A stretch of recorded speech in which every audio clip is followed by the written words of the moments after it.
Been watching this afternoon. Eldred de Klerk, the security expert. Eldred, good afternoon to you. Towards the end of his testimony, Dumisani Khumalo giving an explanation of how, in his view, some of these criminal syndicates work. He gave the example someone would send him a message, he would reply. This would be a general in the police.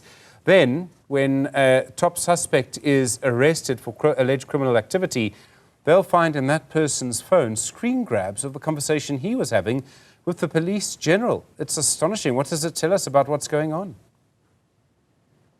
Good afternoon, Stephen, and good afternoon to your viewers. Yes, it has been quite riveting towards the end of the morning of General Khumalo's testimony. And Stephen, in that example is a warning to all of us.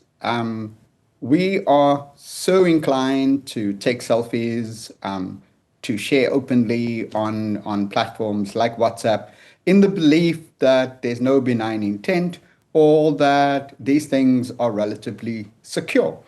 We have no idea whether it's on a group chat or individual chat, or whether it's a selfie within a group or in a family setting where these images or conversations will end up. And as he explained, these criminal cartels will begin to identify individuals who's either on the up, who may have influence in the future, and or who could give them access to others with influence and authority. So the caution is careful of who you take a photograph with, careful who you chat with, and always assume, as a security expert and as somebody who tries to live their life discreetly, that your conversations are either recorded and or will be shared with others. I mean, the other thing, though, is that it shows you how lines of influence work within the SAPS. I mean, he says that sometimes it would be very rare, in fact, for them to go and arrest a member, an alleged member of one of these syndicates, and for the person to not say, I was expecting you. I mean, clearly these people are benefiting from real influence within the SAPS. They have access to real hardcore information. Absolutely, Stephen. So you have within the SAPS as an institution almost this two-faced or this schizophrenic reality, that there are those who are trying to do their work with integrity and to ensure that they follow just and fair procedure. And there are those who's using the very system, rules, and playbook to ensure that they protect themselves and will further the interest of criminal cartels.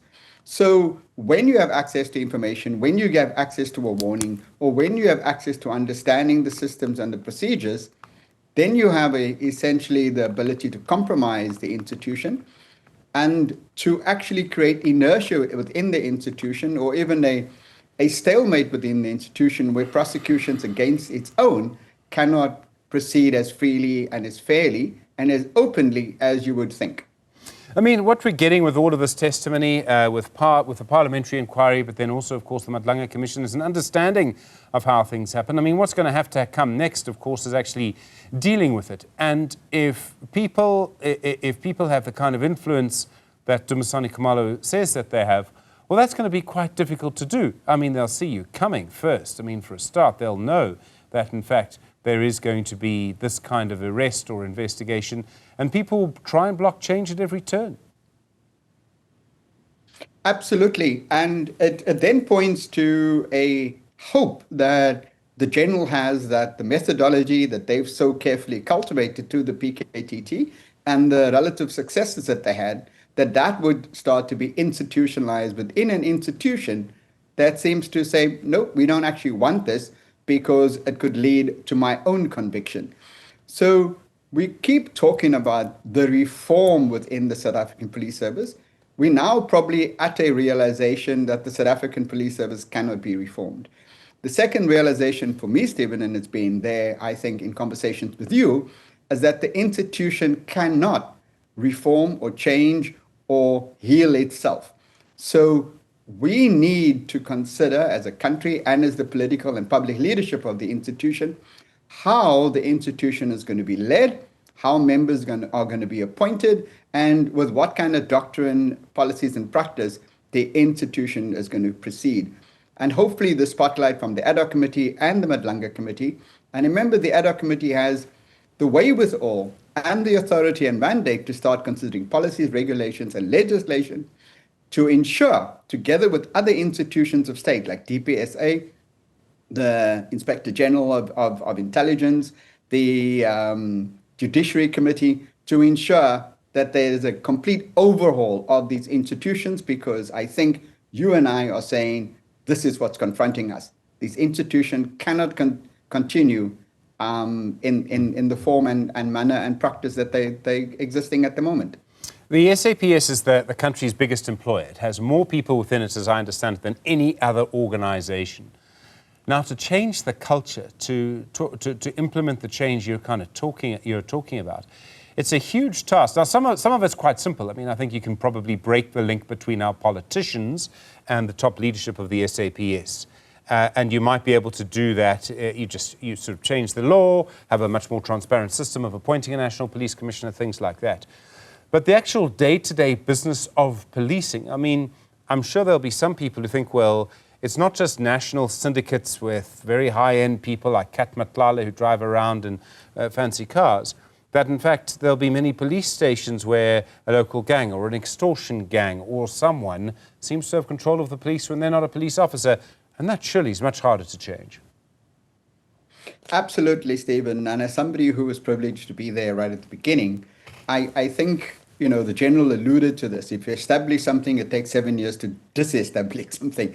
And we were told in all our endeavors to look at changing the South African Police Service from a force to a service, that it would take 7 years of custodianship and 7 years of stewardship to ensure that you change the culture, inculcate a new one, inculcate new leadership practices, and ensure that the institution follows the value-based and principle-based approach that you want as a country, and that it abides by the Constitution. So we're going to need what we've tried to set up in the past, a robust management team to manage change within SAPS or any kind of implementation. But we also need Parliament to now stop having oversight, but to start interfering, to start overseeing and monitoring and asking the difficult questions of the South African Police Service and its management all through the year, Stephen, and not wait for commissions and or only when we are confronted by a problem. So if Parliament can play its role as in the political and public governance of these institutions, together with putting in place a management component of the institution to start guiding it towards the recommendations we already have on the table and all the studies that's already there, all the insights that's already there, that has now simply been brought to glaring public view through the ad hoc committee and Matlanga, I think I'm optimistic if the political will exist, Stephen. Thank you very much indeed. I do appreciate it. Eldred de Klerk, the crime expert. Thank you.